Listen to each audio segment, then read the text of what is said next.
Hello there, Dre again, and I wanted to talk to you about something. So, a few days ago, my friend Migs participated in the Star Wars Battlefront II Beta for the PlayStation 4 and, well, it's true what they all say. Gameplay and graphics are top-notch quality, but progression is fucking terrible. I didn't bother playing the beta myself because I was too busy playing Cuphead that Joseph got me for my birthday, but anyway, what he said was Star Wars Battlefront 2 is probably the best looking multiplayer game this year, but the problem is progression system is bad because you need to buy the guns via in-game currency in order to progress. What made it worse is that you can only obtain in-game currency via loot boxes. Oh no, what a surprise. There are other ways to get loot boxes in the game. You either pay for it or grind credits to obtain loot boxes. The problem on gaining credits is also terrible. It doesn't matter if you're the best or the worst player in your team because at the end of the match, you all get the same amount of credits.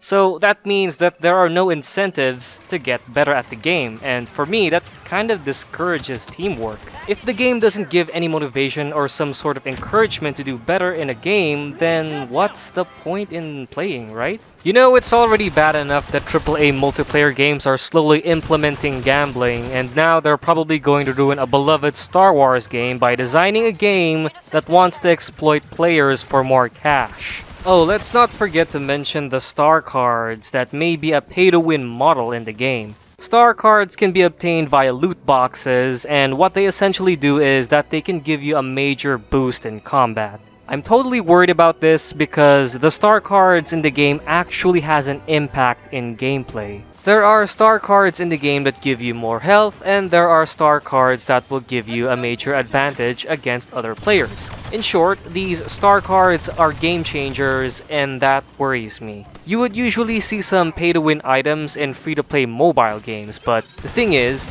Star Wars Battlefront is not a free-to-play game, and microtransactions have absolutely no place in a $60 video game. Why?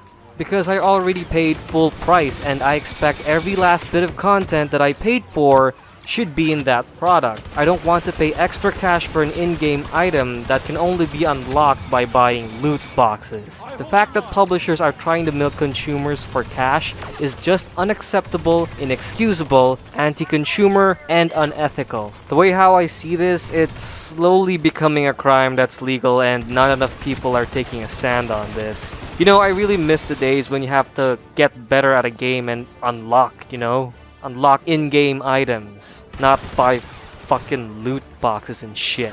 But with all that said, did my friend Migs enjoy the beta?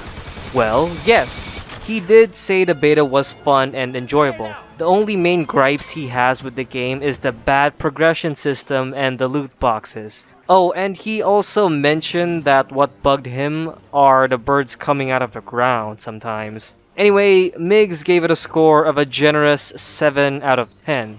But if they fixed the progression system and miraculously got rid of the loot boxes, Star Wars Battlefront 2 is an easy 9.5 out of 10. To summarize all this, it's safe to say that the game's progression system may be too dependent on the loot boxes. I know this is only a beta, but I have hopes that EA and DICE will fix all of the beta's issues. It's also safe to say that the game can potentially be ruined by microtransactions and unfair advantages of paying players. Now let's talk about the issue on Battlefront 2's microtransactions. You know, at this point, I guess loot boxes and microtransactions won't be removed from the game because it has made game companies a ton of money, and that's what publishers focus on these days. It's just about the money and not releasing a good game. Some of you may be wondering why there are so many slot machine-like loot systems in multiplayer games. It's because some multiplayer games tend to die quickly, including a game's community.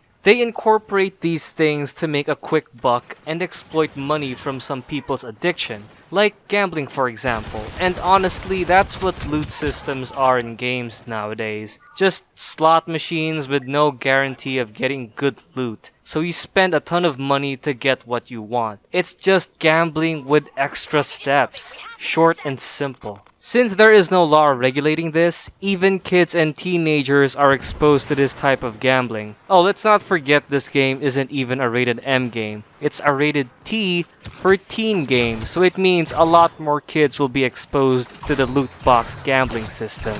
However, if you look at the issue from a publisher's point of view, their counter argument to this is that it's not gambling because you get something in return, unlike real slot machines.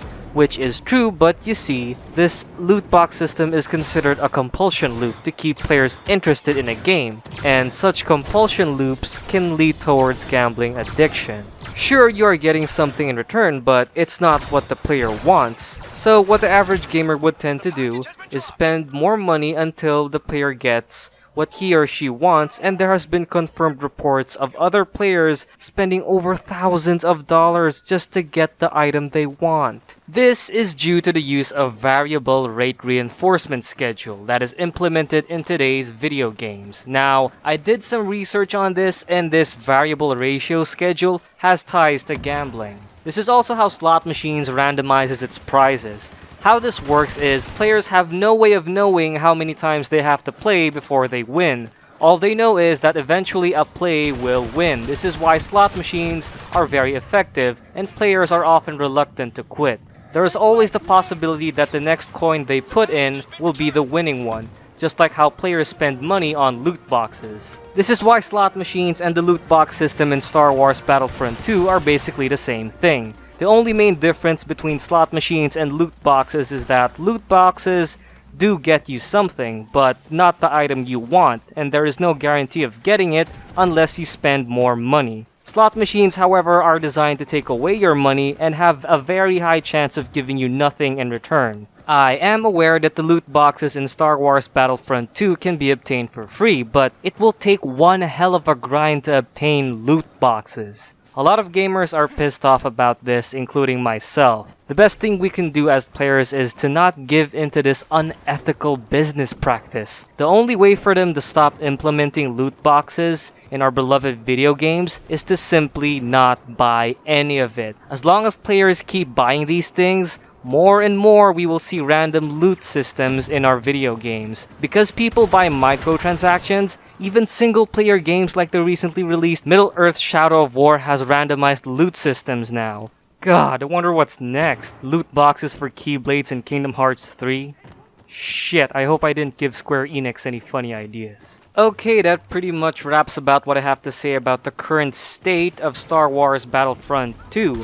Yeah, I just realized I said the words loot boxes a lot in this video. Sorry if that kinda got annoying, and oh, and thank you Migs for providing gameplay footage of the beta. This discussion video would not have been possible if it weren't for him. Well, that's all I have to say. I'm gonna go back to playing Cuphead. This is Dre, and I'll see you when I see you. Take care.